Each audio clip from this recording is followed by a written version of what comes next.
Yo, what's up? I'm Coach Morris. You're now listening to the Line for Line Podcast Network. Tune in. It's more than a podcast, it's a life hack for a lost soul that was on the verge trying to figure out how to get their life back. Real talk. See, you got a voice on this podcast. You can be you on this podcast. Educate all the youth on this podcast. Elevate me and you on this podcast. That's the reason we here, okay? It's family and friends, okay? Be real, you ain't gotta pretend, okay? Okay.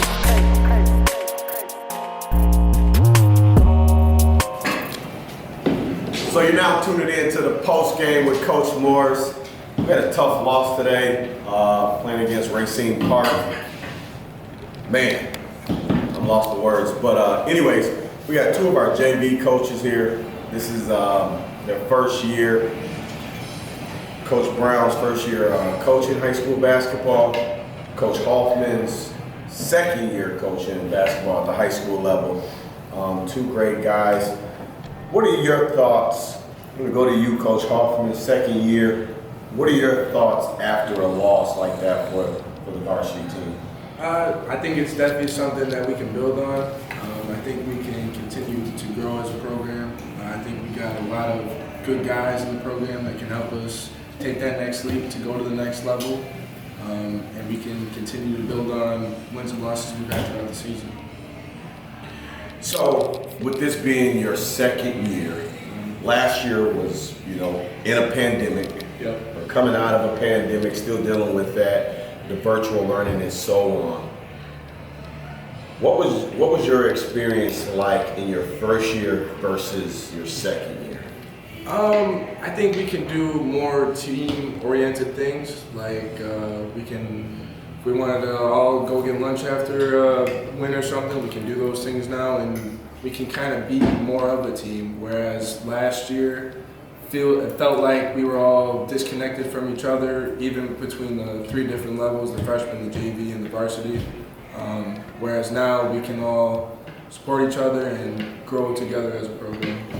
That would be my biggest difference from this past year to this year. Over to you, Coach Brown. This being your first year, what is it like after a tough loss like tonight for you? I think the first thing I kind of do, it's kind of unfortunate, is you kind of look at some of the things that are negative and things that you can improve on. But I think what I try to do right away is to then take the positives out of it and think about the things that we did well and try to emphasize those things more than beat myself down or beat the team down, the stuff that's negative, because they can feed off that. They know when we're down, they know when we're being negative. So really just trying to turn the negatives from the game into positives and trying to find the things that we can take forward to the next game. So, with this being your first year coaching at the high school level, is it what you expected or what you thought it was when you were a player? As far as the coaching is concerned? Yeah. I don't think when I was a high school player, I even really thought about coaching much, but once I was in college, I probably started thinking about it. And I think it is, but I kind of somewhat expected it. It's not glamorous. It's not, nobody's a superstar, got 20,000 followers because they're a high school basketball coach. And I kind of expected all that.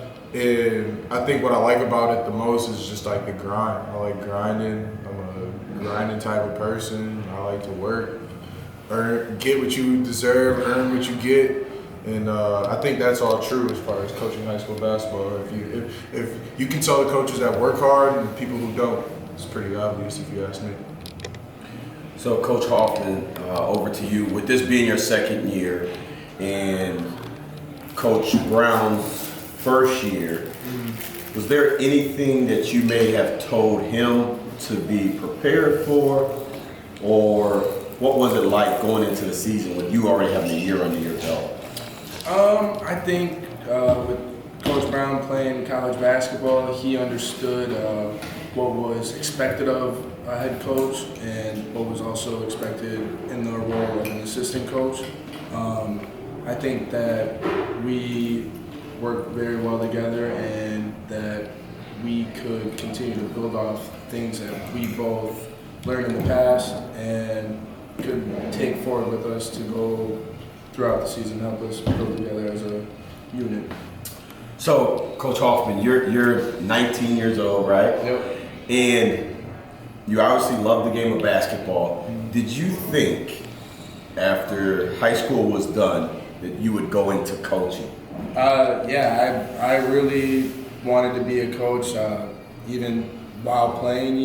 I would during our games throughout the senior year and the junior year I played. I would go in the huddle and try and draw up plays that I thought could help us, and would point out things throughout practice that we as a team could be better at.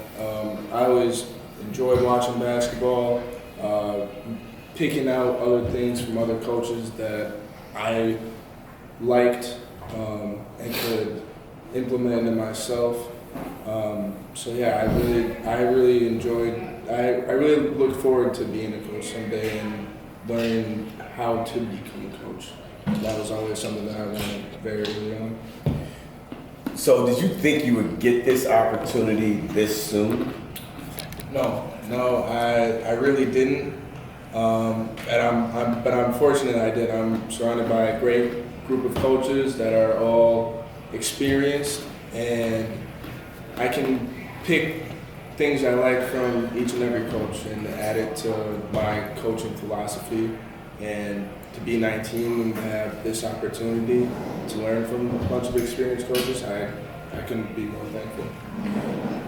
Just for the record, he's not talking about me when he's saying experience. He's talking about the older gentlemen that they got the experience. That's in the room. So we got some coaches that have some experience, 30, 40 years of experience plus. So to you, Coach Brown, playing 4 years at UW-Whitewater, being a grad assistant at the college level, did you expect to come right out of your grad assistant coaching year and have a head coaching job at a high school? I didn't expect it. I thought I was capable of doing that. I don't think I'm incapable of being a head coach. I think that, I'm 24, so a lot of people, that's what they're going to look at first. Some people don't, quote unquote, want boys leading boys. I don't think I'm a boy, but so I kind of expected that, maybe the opportunity won't be there for me, or somebody won't believe in me, and that's okay. That's fine. I think that as far as coaching is concerned, a lot of these younger kids that I'm relatable to them because I'm not that much older than them. I've done a lot of the things that they inspire to do, and it's somewhat a recent memory. Some of them have seen me play. So as far as all that concerned, it's not the thing I'm worried about. It's nothing that I was scared about, but I knew it would be a factor. I knew people would be worried about how old I am or necessarily how much experience I have. So what's some advice, and this is for both of you guys, and Coach Hoffman, will come to you first. What's some advice that you would give to young players that are looking to be coaches? I guess I would say I would read into greater detail of what your coaches that you have right now are explaining to you. What they could say has a way larger meaning than what is actually being said. I would say that you should ask your coach if you have questions. That way you have a better understanding of why they think their way is the right way. Because a lot of different coaches have a bunch of different ways of doing things.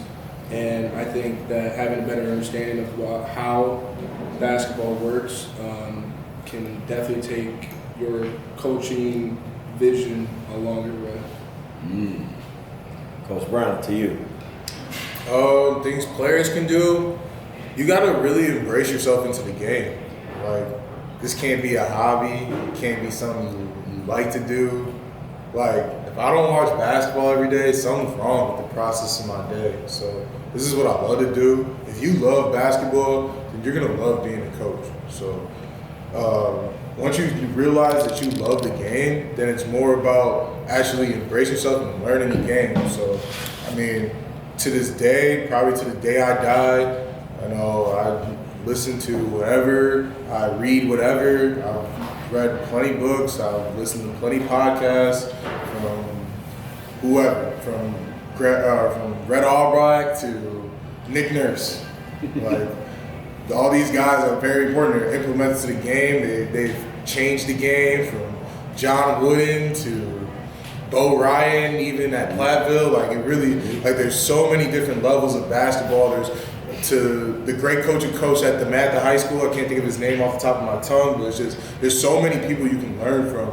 And just because some of these people coached 30, 40 years before, you know, even maybe you were born, that doesn't mean that they haven't done great things. They all have meaningful things to learn, or meaningful things to teach you and that you can learn. So honestly, just learning from your elders, people who are older than you, I think that's probably one of the biggest things you can do, because a lot of people who are young, they think they know everything. And I've been alive for 24 years, and there's been people who've been coaching for 35 years. So I'm not even near the level of experience, and I can learn from anybody all the time.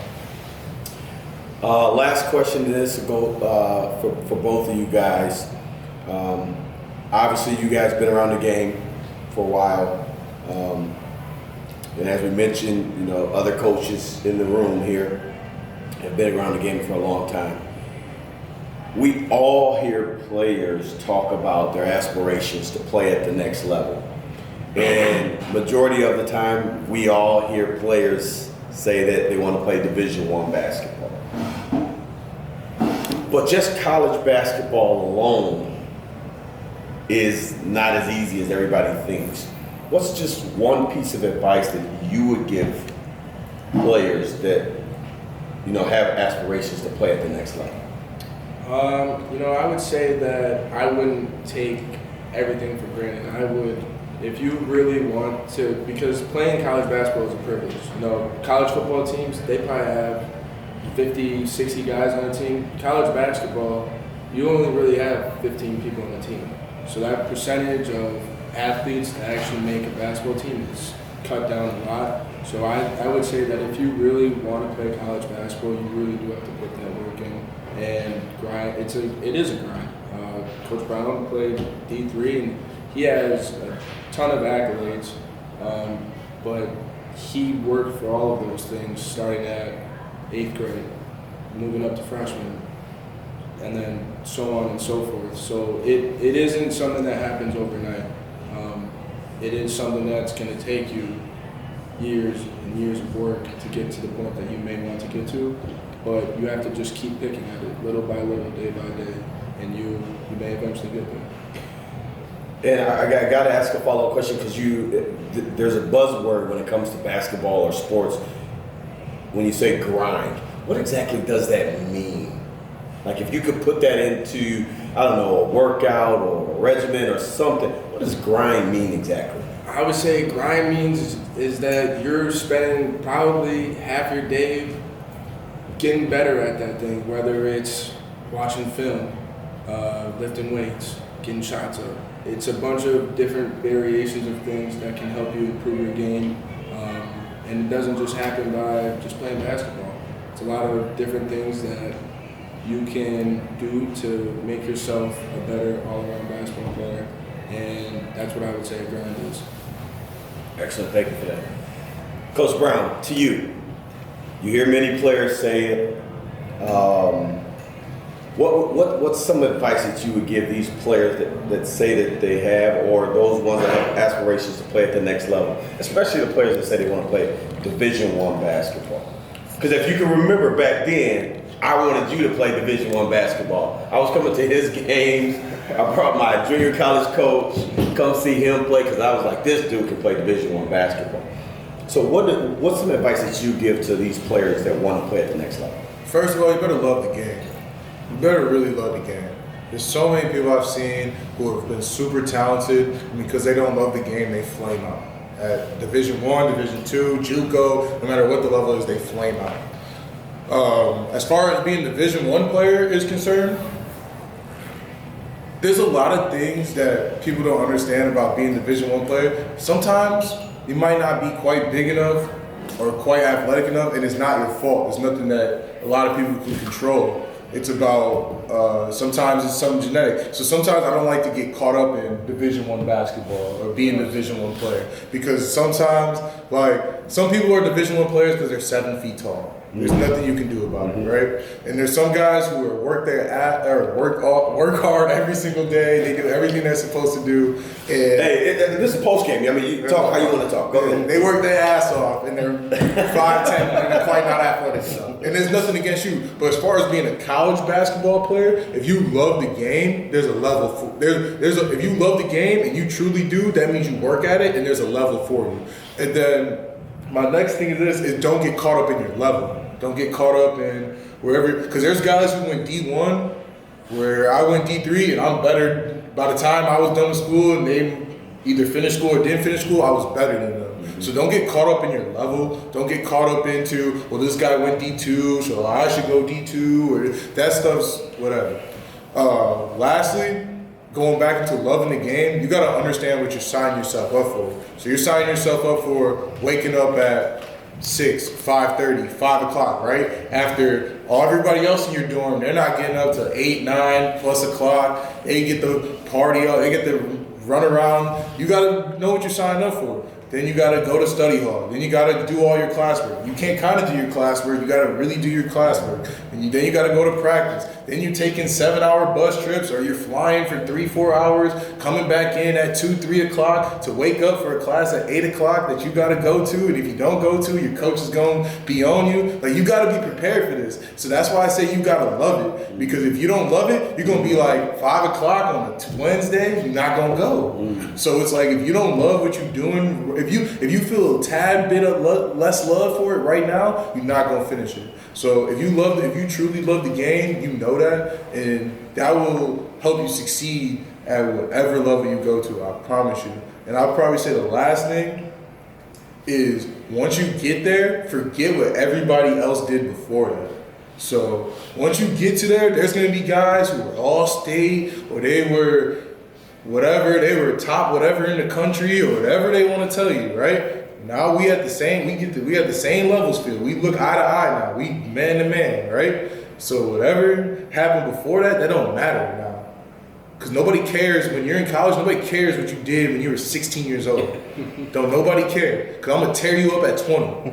You know what I'm saying? So that's basically how I approached it, how I looked at it. And there was a lot of guys who had all these accolades and all these AAU looks and whatever.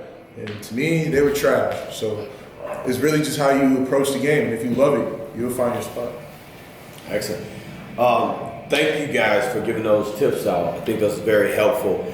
And if you guys didn't notice, this post game is after a loss tonight, playing against Racine Park. And these two young fellas still have the intensity. You probably can't even notice that we lost. So these guys, I think we have a great coaching staff that love the game of basketball. And we'll be back at it in a couple of weeks.